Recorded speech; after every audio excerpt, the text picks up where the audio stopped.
covered in explosives burst into a restaurant and claimed he had come from the future. He said that in just a few hours, AI would wipe out all of humanity. That's why Steve had taken 6 people with him. He intended to lead them on a mission to save the world. By now, the police had completely surrounded the restaurant, so escaping wasn't an option. Steve told everyone that the police had already been manipulated by the enemy's technology. Although the super AI had not yet fully come into existence, it had already become aware of their actions and intentions. Based on his experience from 117 previous time loops, he knew exactly what would happen. If they walked out now, the police would gun them down. So their only strategy for the moment was to stay hidden and stay alive. At that moment, Mike, who worked as a teacher, recalled a strange incident that had happened at school not long ago. During class, he had tried to stop a student who was constantly playing on his phone. But the moment he touched the student's screen, something terrifying happened. The phones of every student in the classroom suddenly displayed a strange triangular symbol. Then they all turned toward Mike with eerie expressions and slowly surrounded him.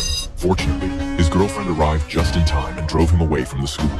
At first, Mike had assumed it was nothing more than a prank. But now, connecting the two events together, everything finally made sense. As Steve struggled to figure out how to escape the restaurant, Bill quietly reached for his gun. He intended to catch Steve off guard, but Steve seemed to know about his betrayal in advance. Using one of Bill's deepest secrets, he managed to manipulate him. He even convinced Bill to go outside first as bait. When gunshots rang out, everyone finally realized something was seriously wrong. The driver panicked and wanted to quit on the spot, because if the police stormed in, they would all end up dead anyway. Just then, a woman suddenly spoke up. She said she knew of a hidden door that led outside, but Steve didn't believe her. After all, he had gone through 117 time loops and had never heard of any secret passage. However, when Lisa led everyone to the hidden door and opened it, Steve had no choice but to believe her. Before entering the tunnel, he collected everyone's phones as a precaution. Then he tossed them all into a bucket of water. With remarkable familiarity, Lisa guided everyone into the underground passage. At that moment, Steve finally realized something. This time, the timeline seemed to be different. Something's different tonight.